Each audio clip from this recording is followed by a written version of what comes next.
Welcome to our channel. Please subscribe my channel. ಎಲ್ಲರಿಗೂ ನಮಸ್ಕಾರಗಳು. ಇಂದಿನ ವಿಡಿಯೋದಲ್ಲಿ ನಾವು 4ನೇ ತರಗತಿಯ 5ನೇ ಪಾಠವಾದ ಅಜ್ಜಿಯ ತೋಟದಲ್ಲಿ ಒಂದು ದಿನ ಎಂಬ ಗದ್ಯದ ಪ್ರಶ್ನೋತ್ತರಗಳನ್ನು ತಿಳಿಯೋಣ ಮಕ್ಕಳೇ. ಮೊದಲು ಪದಗಳ ಅರ್ಥಗಳನ್ನು ಬರೆಯಿರಿ, ನಂತರದಲ್ಲಿ ಪ್ರಶ್ನೋತ್ತರಗಳನ್ನು ಬರಿತಾ ಹೋಗಿ. ಅಭ್ಯಾಸ. ಮುಖ್ಯ ಪ್ರಶ್ನೆ ಅ. ಒಂದೊಂದು ವಾಕ್ಯದಲ್ಲಿ ಉತ್ತರ ಬರೆಯಿರಿ. ಮೊದಲ ಪ್ರಶ್ನೆ, ಮಕ್ಕಳು ಎಲ್ಲಿಗೆ ಹೊರಸಂಚಾರ ಹೊರಟರು? ಉತ್ತರ, ಮಕ್ಕಳು ಕಿಶೋರನ ಅಜ್ಜಿಯ ತೋಟಕ್ಕೆ ಗುರುಗಳೊಂದಿಗೆ ಹೊರಸಂಚಾರ ಹೊರಟರು. ಪ್ರಶ್ನೆ 2, ಸಾಮಾನ್ಯವಾಗಿ ಹೊಲವನ್ನು ಯಾವುದರಿಂದ ಉಳುತ್ತಾರೆ? ಉತ್ತರ, ಸಾಮಾನ್ಯವಾಗಿ ಹೊಲವನ್ನು ಎತ್ತು, ನೇಗಿಲು, ನೊಗ, ಕೋಣಗಳನ್ನು ಬಳಸಿ ಉಳುತ್ತಾರೆ. ನಂತರ ಪ್ರಶ್ನೆ 3, ಎರೆಗೊಬ್ಬರವನ್ನು ಯಾವುದರಿಂದ ತಯಾರಿಸುತ್ತಾರೆ? ಉತ್ತರ, ಎರೆಗೊಬ್ಬರವನ್ನು ಎರೆಹುಳದ ಸಹಾಯದಿಂದ ತಯಾರಿಸುತ್ತಾರೆ. ಪ್ರಶ್ನೆ 4, ತೋಟದಲ್ಲಿ ಹೆಚ್ಚಾಗಿ ಯಾವ ಗೊಬ್ಬರವನ್ನು ಬಳಸುತ್ತಿದ್ದರು? ಉತ್ತರ, ತೋಟದಲ್ಲಿ ಹೆಚ್ಚಾಗಿ ಸಾವಯವ ಗೊಬ್ಬರವನ್ನು ಬಳಸುತ್ತಿದ್ದರು. ಪ್ರಶ್ನೆ 5, ಶೀಲಾ ಅಜ್ಜಿಯ ಮನೆಯ ಅಂಗಳದಲ್ಲಿ ಯಾವ ಯಂತ್ರವನ್ನು ನೋಡಿದಳು? ಉತ್ತರ, ಶೀಲಾ ಅಜ್ಜಿಯ ಮನೆಯ ಅಂಗಳದಲ್ಲಿ ಗದ್ದೆ ಉಳುವ ಯಂತ್ರವನ್ನು ನೋಡಿದಳು. ನಂತರ ಮುಖ್ಯ ಪ್ರಶ್ನೆ ಅ. 2-3 ವಾಕ್ಯಗಳಲ್ಲಿ ಉತ್ತರ ಬರೆಯಿರಿ. ಮೊದಲ ಪ್ರಶ್ನೆ, ಅಜ್ಜಿಯ ತೋಟದಲ್ಲಿ ಯಾವ ಯಾವ ಗಿಡಗಳಿದ್ದವು? ಉತ್ತರ, ಅಜ್ಜಿಯ ತೋಟದಲ್ಲಿ ಬಾಳೆ, ಅಡಿಕೆ, ತೆಂಗು, ಕಾಳುಮೆಣಸು, ಕಾಫಿ, ಏಲಕ್ಕಿ ಗಿಡಗಳಿದ್ದವು. ಪ್ರಶ್ನೆ 2, ಉಳುಮೆಯ ಬಗ್ಗೆ ಗುರುಗಳು ನೀಡಿದ ವಿವರಣೆ ಏನು? ಉತ್ತರ, ಹಿಂದೆ ನೇಗಿಲು, ನೊಗ, ಎತ್ತು, ಕೋಣ ಬಳಸಿ ಹೊಲ ಉಳುತ್ತಿದ್ದರು. ಆದರೆ ಈಗ ಹೊಸ ಸಾಧನಗಳನ್ನು ಬಳಸಿ ಹೊಲ ಉಳುತ್ತಾರೆ ಎಂದು ಗುರುಗಳು ಉಳುಮೆಯ ಬಗ್ಗೆ ವಿವರಣೆ ನೀಡಿದರು. ಪ್ರಶ್ನೆ 3, ಇಂಗುಗುಂಡಿಯ ಪ್ರಯೋಜನಗಳೇನು? ಉತ್ತರ, ಇಂಗುಗುಂಡಿಗಳ ಮೂಲಕ ಮಳೆಯ ನೀರನ್ನು ಇಂಗಿಸಿದರೆ ಭೂಮಿಯಲ್ಲಿ ಅಂತರ್ಜಲ ಹೆಚ್ಚುತ್ತದೆ ಮತ್ತು ಬಾವಿಯಲ್ಲಿ ಎಂದಿಗೂ ನೀರು ಕಡಿಮೆಯಾಗುವುದಿಲ್ಲ. ಮುಖ್ಯ ಪ್ರಶ್ನೆ ಈ ವಾಕ್ಯದಲ್ಲಿ ಬಿಟ್ಟಿರುವ ಸ್ಥಳಕ್ಕೆ ಸರಿಯಾದ ಪದ ತುಂಬಿ ಅಂತ ಕೊಟ್ಟಿದ್ದಾರೆ ಮಕ್ಕಳೇ. ನೋಡಿ, ಬಿಟ್ಟ ಸ್ಥಳಗಳನ್ನು ಕೊಟ್ಟಿದ್ದಾರೆ, ಇವುಗಳಿಗೆ ಸೂಕ್ತ ಪದಗಳಿಂದ ಭರ್ತಿ ಮಾಡಿ. ನೋಡಿ, ಕಿಶೋರನ ಅಜ್ಜಿಯ ಮನೆ ಬೆಟ್ಟದ ತಪ್ಪಲಿನಲ್ಲಿದೆ. ನಂತರ ಮನೆಯ ಹಿಂದಿನ ಗುಡ್ಡದಲ್ಲಿ ಗೇರು ತೋಟಗಳಿವೆ. ನಂತರ ಮಳೆಯ ನೀರನ್ನು ಇಂಗುಗುಂಡಿಗಳ ಮೂಲಕ ಇಂಗಿಸುತ್ತೇವೆ. ನಂತರ ಅಜ್ಜಿ ಎಲ್ಲರಿಗೂ ಗೋಡಂಬಿ ಹಂಚಿದರು. ಈ ರೀತಿಯಲ್ಲಿ ಸರಿಯಾದ ಪದಗಳನ್ನು ಭರ್ತಿ ಮಾಡಿ ಮಕ್ಕಳೇ. ನಂತರ ಹೊಂದಿಸಿ ಬರೆಯಿರಿ. ನೋಡಿ, ಎರೆಹುಳ ಇದು ರೈತನ ಮಿತ್ರ. ಇದಕ್ಕೆ ಸೂಕ್ತ ಉತ್ತರವನ್ನ ಇಲ್ಲಿ ಬರಿಬೇಕು ಮಕ್ಕಳೇ. ನಂತರ ಕೋಕೋ, ಇದರಿಂದ ಚಾಕ್ಲೇಟ್ ಅನ್ನ ಮಾಡ್ತಾರಲ್ವಾ, ಚಾಕ್ಲೇಟ್ ಇಲ್ಲಿ ಬರಿಬೇಕು ಮಕ್ಕಳೇ. ತೆನೆ ಭತ್ತ. ನಂತರ ಮಳೆ ಕೊಯ್ಲು, ಇದರಿಂದ ಅಂತರ್ಜಲ ಹೆಚ್ಚುತ್ತೆ. ಹಟ್ಟಿ ಗೊಬ್ಬರ, ಹಟ್ಟಿ ಗೊಬ್ಬರವನ್ನ ಸಾವಯವ ಗೊಬ್ಬರ ಅಂತ ಕರಿತೀವಿ ಮಕ್ಕಳೇ. ನೋಡಿ, ಈ ರೀತಿಯಲ್ಲಿ ಬರೆಯಿರಿ.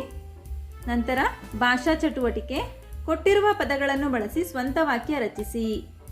ಕಿರುಚು, ಮನೆಯಲ್ಲಿ ಹಾವನ್ನು ನೋಡಿ ನಾನು ಕಿರುಚಿದೆ. ನಂತರ ಹೊರಸಂಚಾರ, ನಮ್ಮ ಶಾಲೆಯಿಂದ ಐತಿಹಾಸಿಕ ಸ್ಥಳಗಳಿಗೆ ಹೊರಸಂಚಾರಕ್ಕೆ ಹೋಗಿದ್ದೆವು.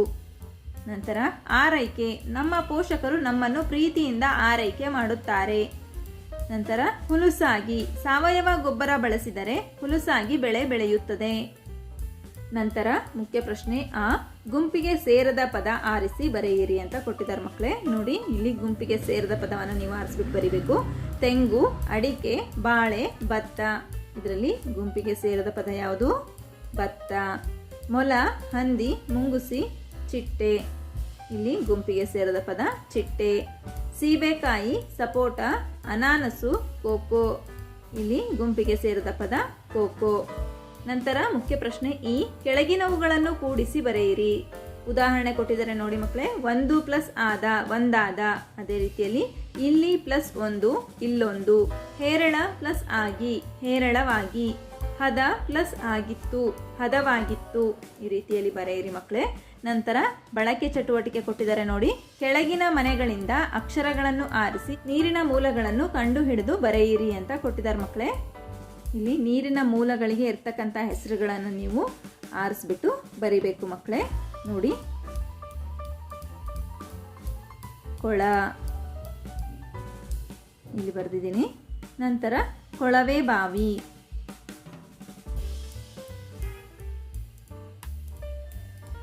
ನಂತರ ಬಾವಿ, ಇಲ್ಲೇ ಇದೆ ಮಕ್ಕಳೇ ಬಾವಿ. ನಂತರ ಹೊಳೆ, ನಂತರ ಸಮುದ್ರ, ನಂತರ ಹಳ್ಳ, ನಂತರದಲ್ಲಿ ಕಡಲು, ಅದಾದ ನಂತರ ಸಾಗರ, ಮಳೆ, ತೊರೆ, ಕೆರೆ, ಸರೋವರ, ನದಿ. ಹೀಗೆ ನೀವು ಸಹ ಇಲ್ಲಿರ್ತಕ್ಕಂತಹ ನೀರಿನ ಮೂಲಗಳ ಪದಗಳನ್ನು ಈ ಜಾಗದಲ್ಲಿ ಬರೆಯಿರಿ ಮಕ್ಕಳೇ. ನಂತರ ಮುಖ್ಯ ಪ್ರಶ್ನೆ ಆ, ನಿಮ್ಮ ಶಾಲಾ ಕೈತೋಟದಲ್ಲಿ ಏನೇನು ಬೆಳೆಯಬೇಕು, ಹೇಗೆ ಬೆಳೆಸಬೇಕು ಎಂದು ತರಗತಿಯಲ್ಲಿ ಚರ್ಚಿಸಿ ನಿಮ್ಮ ತೀರ್ಮಾನವನ್ನು ಕೆಳಗೆ ಬರೆಯಿರಿ ಅಂತ ಕೊಟ್ಟಿದ್ದಾರೆ ಮಕ್ಕಳೇ. ಇಲ್ಲಿ ನಿಮ್ಮ ಅನಿಸಿಕೆಯನ್ನು ಬರೆಯಬಹುದು ಮಕ್ಕಳೇ. ನಮ್ಮ ಶಾಲಾ ಕೈತೋಟದಲ್ಲಿ ಹೂವಿನ ಗಿಡಗಳು, ಹಣ್ಣಿನ ಗಿಡಗಳು, ತರಕಾರಿ, ಸೊಪ್ಪನ್ನು ಬೆಳೆಯಬೇಕು. ಮೊದಲು ಕೈತೋಟದ ಜಾಗವನ್ನು ಸ್ವಚ್ಛಗೊಳಿಸಿ ನೆಲವನ್ನು ಸಡಿಲಗೊಳಿಸಬೇಕು. ನಂತರ ಗಿಡಗಳನ್ನು ಬೆಳೆಸಿ ಪ್ರತಿನಿತ್ಯ ನೀರನ್ನು ಹಾಕಬೇಕು. ಆಗಾಗ ಸಾವಯವ ಗೊಬ್ಬರ ಹಾಕಬೇಕು. ನಂತರ ನಿಮ್ಮ ಶಾಲೆಯಲ್ಲಿ ರೈತನೊಬ್ಬನನ್ನು ಸನ್ಮಾನಿಸುವ ಸಮಾರಂಭದ ಮುಖ್ಯ ಅತಿಥಿಯಾಗಿ ನೀನು ಮಾಡುವ ಭಾಷಣವನ್ನು ಇಲ್ಲಿ ಬರೆ ಅಂತ ಕೊಟ್ಟಿದ್ದಾರೆ ಮಕ್ಕಳೇ. ಅನಂತರ ತರಗತಿಯಲ್ಲಿ ಶಿಕ್ಷಕರೆದುರು ಭಾಷಣ ಮಾಡು ಅಂತ ಕೊಟ್ಟಿದ್ದಾರೆ ಮಕ್ಕಳೇ. ನೋಡಿ, ಏನನ್ನ ಬರಿಬೋದು, ಏನು ಭಾಷಣ ಮಾಡ್ಬೋದು ಮಕ್ಕಳೇ? ವೇದಿಕೆಯ ಮೇಲೆ ಆಸೀನರಾಗಿರುವ ಗಣ್ಯ ವ್ಯಕ್ತಿಗಳಿಗೆ ಹಾಗೂ ಇಲ್ಲಿ ನೆರೆದಿರುವ ಎಲ್ಲರಿಗೂ ನಮಸ್ಕಾರಗಳು. ರೈತರು ದೇಶದ ಬೆನ್ನೆಲುಬು. ದೇಶದ ಅಭಿವೃದ್ಧಿಗೆ ರೈತರ ಪಾತ್ರ ಅತಿ ಮುಖ್ಯ. ರೈತರು ಶ್ರಮಜೀವಿಗಳು, ಆದರೂ ಅವರ ಆರ್ಥಿಕ ಪರಿಸ್ಥಿತಿ ಕಷ್ಟಕರವಾಗಿದೆ. ರೈತರ ಹಕ್ಕುಗಳನ್ನು ರಕ್ಷಿಸಿ ಅವರ ಸಮಸ್ಯೆಗಳನ್ನು ಬಗೆಹರಿಸಬೇಕು. ರೈತರು ಬೆಳೆದ ಬೆಳೆಗೆ ಉತ್ತಮ ಬೆಲೆಯನ್ನು ನಿಗದಿಪಡಿಸಬೇಕು. ಈ ರೀತಿಯಲ್ಲಿ ನೀವು ಸಹ ಭಾಷಣ ಮಾಡಬಹುದು ಮಕ್ಕಳೇ. ನಂತರ ಮುಖ್ಯ ಪ್ರಶ್ನೆ ಈ, ಗೆಳೆಯರೊಂದಿಗೆ ಚರ್ಚಿಸಿ ಉತ್ತರಿಸಿ ಅಂತ ಇದೆ. ಮೊದಲ ಪ್ರಶ್ನೆ, ನಿನ್ನ ಶಾಲೆಗೆ ಜಮೀನು ಕೊಟ್ಟರೆ ನೀನೇನು ಮಾಡುವಿ? ಉತ್ತರ, ನನ್ನ ಶಾಲೆಗೆ ಜಮೀನು ಕೊಟ್ಟರೆ ಶಾಲೆಯ ಸುತ್ತಲೂ ಗಿಡಮರಗಳನ್ನು ಬೆಳೆಸುತ್ತೇನೆ. ಮಕ್ಕಳಿಗೆ ಆಟದ ಮೈದಾನವನ್ನು ಮಾಡುವೆ. ದೊಡ್ಡದಾದ ಗ್ರಂಥಾಲಯ ಕಟ್ಟಿಸುವೆ. ಕಾರ್ಯಕ್ರಮಗಳನ್ನು ನಡೆಸಲು ಕಟ್ಟಡವನ್ನು ಕಟ್ಟಿಸುವೆ. ಹೀಗೆ ನಿಮ್ಮ ಅನಿಸಿಕೆಯನ್ನು ಸಹ ನೀವಿಲ್ಲಿ ಬರೀಬಹುದು ಮಕ್ಕಳೇ. ನೋಡಿ, ನಂತರ ಎರಡನೆಯ ಪ್ರಶ್ನೆ, ರೈತರು ಕೈ ಕೆಸರಾಗುತ್ತದೆ ಎಂದು ಸುಮ್ಮನೆ ಕುಳಿತರೆ ಏನಾಗಬಹುದು? ಉತ್ತರ, ರೈತರು ಕೈ ಕೆಸರಾಗುತ್ತದೆ ಎಂದು ಸುಮ್ಮನೆ ಕುಳಿತರೆ ಎಲ್ಲರೂ ಆಹಾರ ಸಿಗದೆ ಸಂಕಷ್ಟಕ್ಕೆ ತಲುಪುತ್ತಾರೆ. ದೇಶದ ಆರ್ಥಿಕ ಪರಿಸ್ಥಿತಿ ಕುಂಠಿತವಾಗುತ್ತದೆ. ಮುಖ್ಯ ಪ್ರಶ್ನೆ ಆಟ ಆಡೋಣ ಬಾ ಅಂತ ಇದೆ ಮಕ್ಕಳೇ. ಇದು ಅನುಕರಣೆ ಆಟ. ಇದನ್ನು ನೀವು ನಿಮ್ಮ ಶಿಕ್ಷಕರೊಂದಿಗೆ ಆಟ ಆಡಿ ಮಕ್ಕಳೇ. ನೋಡಿ, ನಂತರ ಒಗಟು ಓದಿ ಆನಂದಿಸಿ ಅಂತ ಕೊಟ್ಟಿದ್ದಾರೆ ಮಕ್ಕಳೇ. ನೋಡಿ, ಅಕ್ಕ ಅಕ್ಕ ಗಿಡ ನೋಡು, ಗಿಡದ ಮೇಲೆ ಕಾಯಿ ನೋಡು, ಕಾಯಿ ತಿಂದೋರ್ ಬಾಯಿ ನೋಡು ಅಂತ ಇದೆ. ಈ ಒಗಟನ್ನು ಬಿಡಿಸಿ ಮಕ್ಕಳೇ. ಇದಕ್ಕೆ ಸರಿಯಾದ ಉತ್ತರ ಹಲಸಿನ ಹಣ್ಣು. ಇಲ್ಲಿ ಕೊಟ್ಟಿದ್ದಾರೆ ನೋಡಿ ಆವರಣದಲ್ಲಿ. ಇದರಲ್ಲಿ ನೀವು ಸರಿಯಾದ ಉತ್ತರವನ್ನು ಆರಿಸ್ಬಿಟ್ಟು ಬರಿಬೇಕು. ಹಲಸಿನ ಹಣ್ಣು. ನಂತರ ಅಡ್ಡ ಮರದಲ್ಲಿ ಬೊಡ್ಡ ಕುಳಿತಿದ್ದಾನೆ. ಇದಕ್ಕೆ ಸರಿಯಾದ ಉತ್ತರ ಏಲಕ್ಕಿ. ನಂತರ ಹಸಿರು ಗಿಡದಲ್ಲಿ ಮೊಸರು ಚೆಲ್ಲಿದೆ. ಇದಕ್ಕೆ ಉತ್ತರ ಮಲ್ಲಿಗೆ. ನಂತರ ನಾಲ್ಕನೆಯ ಒಗಟು, ಮಣ್ಣು ಕೊರದೆ ಕಲ್ಲು ಸಿಕ್ಕಿತು, ಕಲ್ಲು ಕೊರದೆ ಬೆಳ್ಳಿ ಸಿಕ್ಕಿತು, ಬೆಳ್ಳಿ ಕೊರದೆ ನೀರು ಸಿಕ್ಕಿತು. ಇದಕ್ಕೆ ಸೂಕ್ತ ಉತ್ತರ ತೆಂಗಿನಕಾಯಿ. ಈ ರೀತಿಯಲ್ಲಿ ನೀವು ಸಹ ಬರೆಯಿರಿ ಮಕ್ಕಳೇ. ಹಾಗಾದರೆ ಈ ಗದ್ಯದಲ್ಲಿ ಬರ್ತಕ್ಕಂಥ ಎಲ್ಲ ಪ್ರಶ್ನೆಗಳಿಗೂ ನಿಮಗೆ ಉತ್ತರ ಲಭಿಸಿದೆ ಎಂದು ನಾನು ಭಾವಿಸುತ್ತೇನೆ. ಧನ್ಯವಾದಗಳು ಮಕ್ಕಳೇ. ನಮ್ಮ ವಿಡಿಯೋ ಇಷ್ಟವಾದಲ್ಲಿ ಪ್ಲೀಸ್ ಸಬ್ಸ್ಕ್ರೈಬ್ ಮಾಡಿ, ಲೈಕ್ ಮಾಡಿ, ಶೇರ್ ಮಾಡಿ, ಪ್ರೋತ್ಸಾಹಿಸಿ. Thank you.